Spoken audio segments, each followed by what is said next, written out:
আগামী পরশু থেকে যেখানে হকার উচ্ছেদ করবে সেখানে পশ্চিমবাংলার জনগণকে, সমস্ত ধরনের মানুষকে, এলাকার ক্লাব, যারা কথায় কথায় বলতে চান ধর্মের বিরুদ্ধে ভারত পাকিস্তান ভাগ হয়ে হিন্দুস্তান পাকিস্তান হয়েছে, যারা মুসলিম তাদের পাকিস্তানে চলে যায়, পাকিস্তানে চলে যায়, এটা তাদের দেশ। অনেকের ধারণা আছে কুরবানি বন্ধ হয়ে যাচ্ছে। কুরবানি কোথাও বন্ধ হচ্ছে না। সমস্ত অফিসাররা রয়েছে, কুরবানি হচ্ছে নিয়ম মেনে।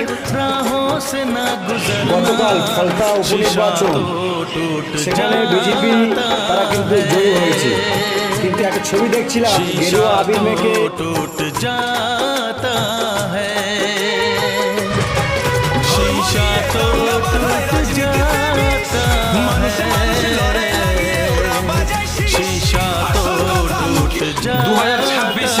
মুখ্যমন্ত্রী হওয়ার পরে কি বলছে এখন পুরো ভিডিওটা দেখুন, তারপর আমি কিছু বলছি।